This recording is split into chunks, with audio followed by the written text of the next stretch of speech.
Press the bell icon on the YouTube app and never miss another update. Now it's time to call the big man, Saugato Bhowmik, business head, VOOT Kids, to deliver the keynote address on the topic. And before I call Mr. Saugato, let me just remind you about VOOT Kids once again. VOOT Kids, India's first multi-format kids app. The app brings together more than 20,000 carefully curated content pieces across video, ebooks, audio stories, and fun learn quizzes, thereby creating a seamless experience for both fun and learning in a safe, ad-free, parentally controlled environment. Saugato, sir.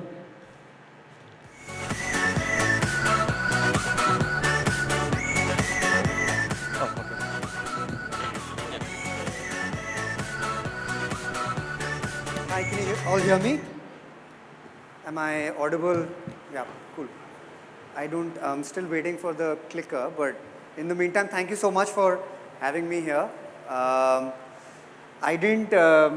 When I was thinking about, the privilege of sharing the stage with each of you and, what should I talk about? It's very natural for me as a parent of a 5.5-year-old, very fast growing daughter with a lot of fast evolving needs, I think it's a good spot to just recognize that the only thing to really concentrate upon in a forum like this is what is the big problems that parents are trying to solve? What are the big issues that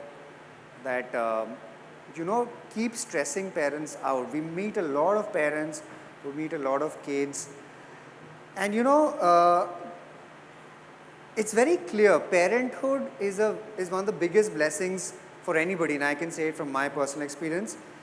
But it also becomes a high pressure environment because you're constantly trying to understand and curate what is good for my child. This huge statement, loaded statement of what is good for my child's development, emotional, social, intellectual, physical, entertainment. How do I bring together all of this for my child in a fast changing, very volatile, uncontrolled world, in a world that a lot of people feel is unsafe? What do I expose them to such that they grow into better citizens and responsible community members of tomorrow? Now these are questions which come to all parents, especially parents of young kids growing up from the time they're 2 years old all the way, to 10 plus. So I thought, let's just delve on that a little bit. Let's just delve on the overall kids industry. Don't mean to take up too much time. And so with that, this is what I keep picking up when I meet parents, because the child's happy because the child's in his own space, in his or her own space, going to school, going to preschool, going to creche, playing with friends, looking at videos, stealing the mobile from the mom. But how happy is the mom or how happy is the dad? Because they are constantly thinking about what next for my child. Summers are coming up. What kind of activities? This is all I hear among my friends who are parents. Which camp, what activity, what will they learn? Is the teacher good? What are the reviews saying? It's a real high pressure environment. So before I go into that, I just want to touch upon 4 large themes that we in our own research have picked up across India.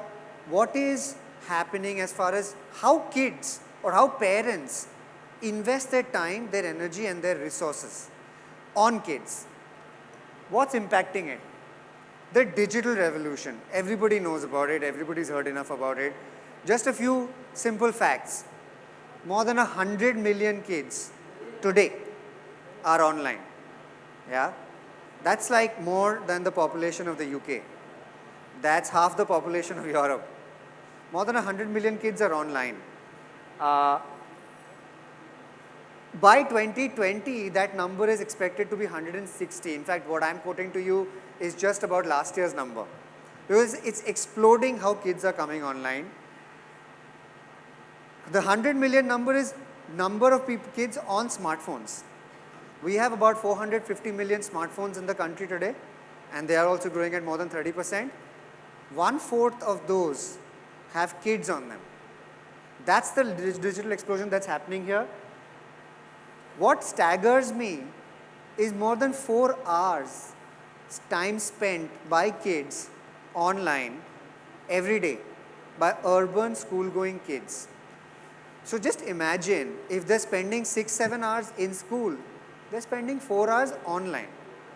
So their knowledge source, their source of entertainment, source of picking up information, interacting on social media, all of that is happening, and sometimes we don't understand the importance of how much time they're spending online. So what does that mean for us? This is going to keep growing, exponentially growing. This is not the peak of it. We're not even close to the peak of it.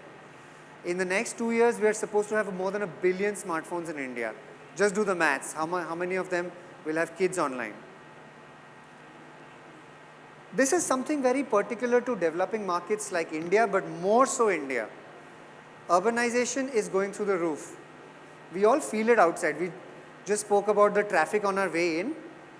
More than 60 million people are going to be urbanized in India by 2021 over already the urban base of 500 million people. So more than 10% of that base will be added to urban India, because the employment opportunities are here, the digital opportunities are here, the people aspire to the urban lifestyle. What does that mean for us? Less space, more congestion. I can tell you my personal experience. I grew up in Delhi long back, around early 90s. I grew up in a Delhi which I remember in my fond memories, full of parks to go and play in. It's a ritual I grew up on. Get up in the morning and play, go to school, come back, afternoon, whatever rest, play. That's how our childhood was. How many playgrounds do we see around Bombay, Bangalore, even at Delhi today? The number of people, the number of houses has completely eaten into spaces for children. And what does that mean? It means parents are even more so looking for environments where children are safe, children can indulge in their hobbies, in their sports, in extracurricular activities. So the demand for spaces like Kidzania, which hit the ball out of the park on all that I spoke about, and open spaces where kids can play, learn, exercise, interact with other kids, that demand is just growing up exponentially. Affluence, like I know there is a lot of sense of gloom and doom in the Indian economy, but let me assure you, as a secular trend, the affluence levels of this country is changing dramatically. And what does that mean? Means more and more families in urban India especially have a greater percentage of their discretionary income that is now available. When we look at the facts and figures, 56% of domestic expenditure by 2021 is expected to be discretionary. When we say discretionary, it means the non-basic entertainment, lifestyle, kids.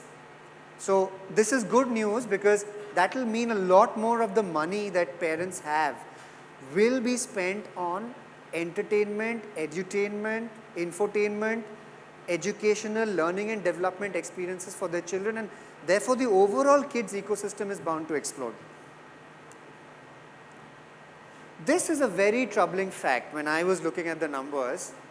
For a country that is obsessed with kids' education, we see education as the ticket to growth for the entire family. It's a very developing mindset, developing country mindset. We spend as a country only 3.3% of the GDP on education. That's a huge gap from developing markets which spend upwards of 5% of their large GDPs on education. What does that mean? There is a lag, or there is a gap between what parents want and what educational, fun learn or edutainment facilities are there to parents, available to parents. It's still available. The best facilities are only available still to very, very few of the top cream parents in this country. And therefore, there is a crying need for more and more such edutainment and educational facilities for children. And I think a lot of organizations are now beginning to solve for that. And look at that, 90% of Indian parents consider education as absolutely top priority. So you should have a country where a very high percentage of GDP is going towards skill building and going towards education, but it's not happening. So therefore, the so what of it is, parents are willing to pay a premium on what they consider valuable and developmental for their children. Busy slide, don't worry about it. I just try to draw a pictorial depiction of the different pools where parents spend their money when it comes to kids. So obviously formal education is a big part on the left side, the primary tutoring, the secondary tutoring. Preschools are mushrooming all over the place because they also bring a certain level of preparatory education available to parents, especially for working parents, extremely important. Recreational spaces, we are standing in one of them, where great recreational space, one of the best in class in the world. Performing fine arts, classroom aids and tools. As you move rightwards along the axis, what we are referring to is something that is totally exploding. Self-learning, home learning, learning where parents can be involved in that learning, and it's not just, then we're not talking about formal in-classroom learning. That is exploding through the route of games, edu-games, hobbies, books, and traditional learning tools. That's where parents also get to play a part. And it's not just then sending the child to school, it's what the child does along with the parent at home or at the playground or on the mobile phone or on the digital tab. That spend pool is the one place which is very disaggregated. Meaning today if I ask you, and I'm sure there are many parents in here, tell me where you buy your books from, where you buy your educational games from, what learning and development activities do you do. I'm sure everybody does a host of different things, but it's all disaggregated. You don't have brands that are consolidating it, bringing it together, making it easily available, doing what an Amazon or a Flipkart has done to the world of shopping. Yeah, that is where there is a huge need, and there's a need for consolidation, and there's growth in there. And it's a very large market. We estimate, and we worked with McKinsey on this, we estimate that market for self-learning tools to be in the vicinity of 15,000 crores just by next year. And that was in 2016, just about 4,000 crores in the country. Sorry, 1,500 crores in the country. My mistake. What do we mean by self-learning solutions? I just spoke about it. It is growing at 30% as per our estimates. Yeah, in a market that is constrained, in an economy that is constrained. But what it means is a very tricky balance. It means high quality learning tools which are then engaging for children. That's not easy. Like when I look at a Kidzania, it's brilliant today. I mean, I like to bring my daughter here because it combines learning, skill building, technology, and yet it is incredibly engaging for children. Now that is very difficult a balance to achieve, and that is what suppliers or manufacturers or brand owners need to be able to deliver. And there's a lot of work happening both on the digital and the offline space there. We all know kids love toons. They live in the world of their favorite characters. Whether it's a Motu Patlu or a Chota Bheem or a Peppa Pig or a Masha and the Bear or a Pokemon, I see evidence of that behavior on VOOT Kids, and I see that when we talk to the YouTubes of the world and everybody else. Children feel transformed into the world of their favorite toons. They go into that world. They live in that world. Therefore, there's a great opportunity to be able to land that learning message through the world of these toons.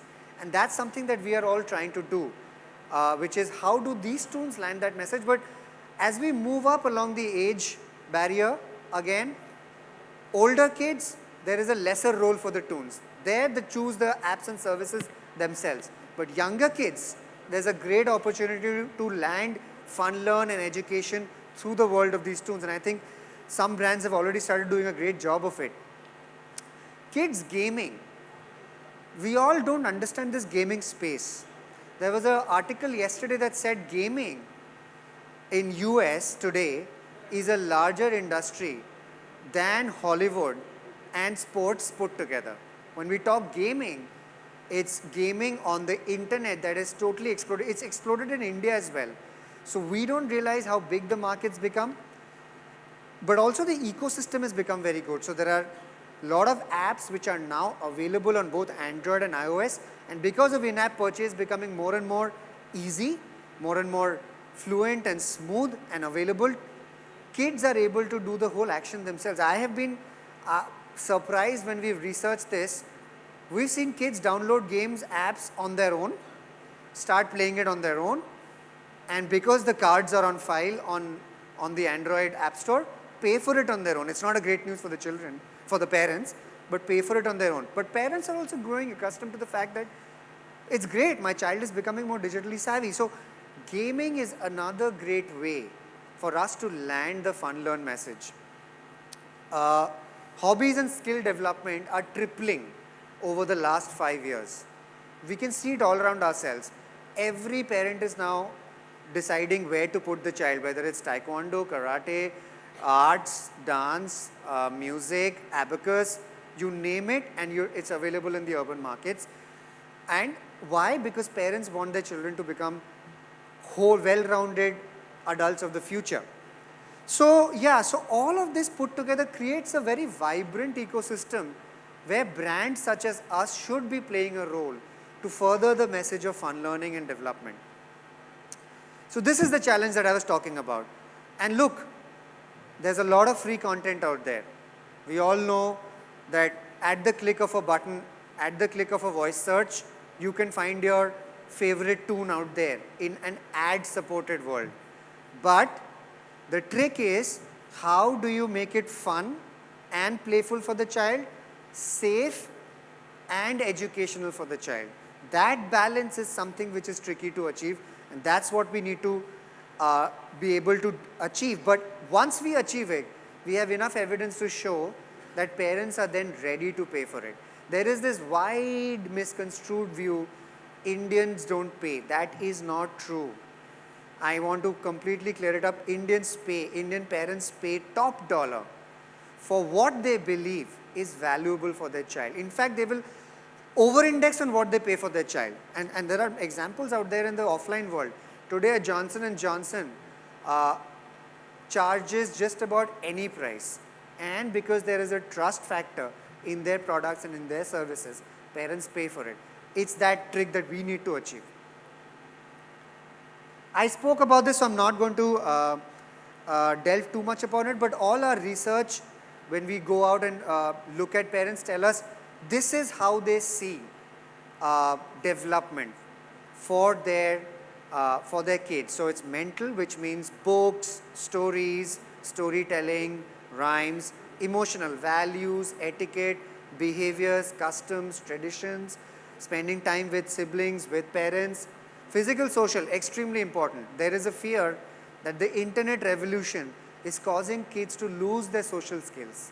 Yeah? So they want their children to really not do that and learn the social skills that we all have learned growing up. Entertainment, very important. Don't let anybody tell you kids don't want entertainment. Entertainment चाहिए. बच्चों के लिए चाहिए. उनको मजा आना चाहिए. That's extremely important requirement for the development of their children. And this is the stress that then parents feel कि ये सब करना है मुझे. I want to curate a meaningful playlist for them, multiple activities for them. I have heard parents crib that यार weekends तो मतलब all I'm doing is ferrying my child from one place to another. It's true. That's what the stress is. And I have to shield them from anything unsafe. Something wrong happening on the internet, some wrong content, wrong ads, foul language, all of that. So we did a lot of interviews, and this is a small clip of what we picked up from parents. Fundamentally what we pick up, and that's fundamentally what we try to solve for. Now again, it's a double-edged sword. There is no one way to go here. We hear concerns, and we also hear the good things that are happening on the internet. Specifically, I'm going to delve on the internet as far as parents go. Parents tell us that kids today learn so much from the internet. Moment there's something, search for it. Google hai na. And I know I'm doing a sort of brand plug for a brand like Google, but yeah, that's exactly what's happening. The moment they want to know, okay, Kilimanjaro's height, what kind of flora and fauna is there in the Sundarbans, there is a internet search function out there. Want to learn from some good videos out there, there are multiple apps out there. Visual learning, very big point. What can be seen is always sits better in the brain than what is taught to you just through rote or just through formal education. Vocabulary, all of these, it's very funny. One of my favorite characters and my daughter's favorite characters is this famous toon called Masha and Peppa Pig. I'm sure you've heard of Peppa Pig. Peppa Pig has this very unique English diction because it's from England, right? And it's this Queen's English. I have had parents tell me that their children have started talking to them in the Peppa Pig English. Mama, Daddy, the kids are picking up diction, language from the toons and from the visual stimulus they're getting on the internet. Entertainment, of course. However, very key concern, too much of being on the screen, on a tab, on the mobile especially, concerns about eyesight. This is not going to go away. It's a very real concern. Eats into other activities. In our research, 85% of the parents told us, spending time on the internet, spending time on the screen means they're not doing sports, dance, swimming, painting, arts, or learning about the world. So there is that equivalent and opposite concern, which is what makes it tough for us to solve, that there is a positive and then there is an equal negative. Inappropriate consumption. Everybody wants their child to learn from the internet. Equally, there is a latent and there is a developing concern that I have to be always around.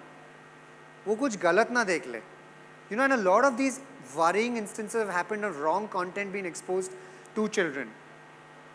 And it impacts behavior. What happens when children get into the world? They zone everything else out. So it impacts their ability to then interact with the rest of society and pick up other skills. Parents, they are now, especially nuclear parents, with increasing urbanization, with young families around, it's increasingly the trend of nuclear families. They find their knowledge all from blogs, from internet sources. I am one of them. The moment I want to learn something, what's best for my child to do in the summers, it's the internet for me. Earlier it used to be Dadima, it used to be mom, dad, friends, environment, neighborhood. It's still happening, but internet is replacing that source of knowledge in a very, very big way. Interesting part, parents are not searching for tunes as much as they're searching for books, rhymes, stories on the net. When we talk to the Googles of the world, the biggest search trend is for stories and books. Parents want their children to read. Children are not reading. Can we solve that problem? Through the modem of the internet.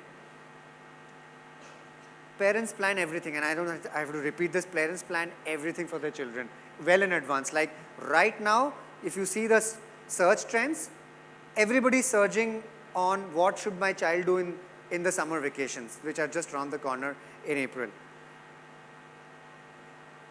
Indian languages. I was stunned to see when I was talking to folks in Google again, Tamil language search is the second largest search content on the internet after Hindi. Second largest and very close to how much Hindi is being consumed. It's amazing. It goes to say that regionalization and language, and Indian language, indigenous language content development is the only way to ensure that we cover the entire country. It will not happen through just English and Hindi. So that's where our mission comes in, and I'm not going to, I think I've already taken up my time. This is what we want to do. We've pulled together all this learning and say, can we change the narrative to make screen time more meaningful, less harmful, take away the stress of parents when they hand over their tab or their phone or even switch on the TV and switch on a connected TV, can they switch on an app in which they are comfortable that whatever the child is doing will have some learning developmental output for them? I think you've already seen this. Right, good, I can skip this. So just a summary, what we have started out as a journey, and we hope to do a lot more with the support of everybody, is can they not just watch, kids watch, they love watching toons. That's default behavior. But can we encourage reading? Can we encourage listening to stories when we don't want their eyes to be activated or stimulated? Think about a bedtime, think about a mealtime, think about travel time. You don't want the child to always be visually stimulated because it excites their brain. But you want the child to listen to stories because stories stimulate their brain. Stories lead to development of a lot of different skills and habits and behaviors. So stories and audiobooks, quizzes which are gamified. They can earn badges, stickers, cross levels, and it leads to brag value for their children. Fun learn quizzes, nothing very educational. We're not trying to solve for formal education, but can they learn about the world, about India, about flora, fauna, about monuments, about customs, about festivals, about things around them, numbers, language, all of which through fun, multiple choice, drag and drop quizzes. And hey, let's not forget the parents. You want the parents to know what their child is doing online. So bring it all together on one app, and that's VOOT Kids for you, and that's what we're trying to do. And we're very, very proud that we went through a very rigorous audit with the Early Childhood Association. This is the apex body that assists preschools and primary schools in the curriculum development for children at that stage. We told them, can you help us author the content on this app, build out this app? They came on board, they audited, and they accredited us, and that makes VOOT Kids the first such app in the country that it is approved and accredited by the Early Childhood Association. It also helps us think about what more to do now to build a school-specific product for children. So yeah, that's all from my side. I'm happy to take any questions, but I don't want to hold up any of the other speakers in the sessions. Thank you for being here and for being a great audience. Let's hear it for Saugato sir. Saugato sir. Brilliant insights, and thank you for headlining India Kids Summit as the title partner, and I hope this is just the start of a glorious association with us. It means a lot. I love the tagline, VOOT Kids मस्ती में अच्छा है, very innovative. Sir, दिल में एक सवाल है मेरे पास, अगर आप इजाज़त दे तो. Will we get to see VOOT Kids coming up with a premium original like, say, Stranger Things? Stranger Things is a really wrong idea to have when you're talking of kids, but look, that's in the pipeline. However, let me be clear, we are trying to solve the problem. So we know what we obsess over is how do we solve for developmental needs? It could come from books, or it could come from content, or it could come from originals, or it could come from puzzles. We don't obsess over what is the original. Also, kids don't view originals the way we do. You and I will be switching on an app and saying, what's the next original? Kids live in the world of their toons. So when they love a Motu Patlu, they keep going back to Motu Patlu. They're not looking for original content. They are looking to transform themselves in the world of Motu Patlu and what's happening. I'm just giving an example as Motu Patlu. So for us, the question to solve is different and not about the original. Okay, thank you so very much, sir. Before you leave, a little token of appreciation, and I would request the Kidzania's boss, Mr. Kumar, to hand over the same, sir. You don't have to do it, but thank you.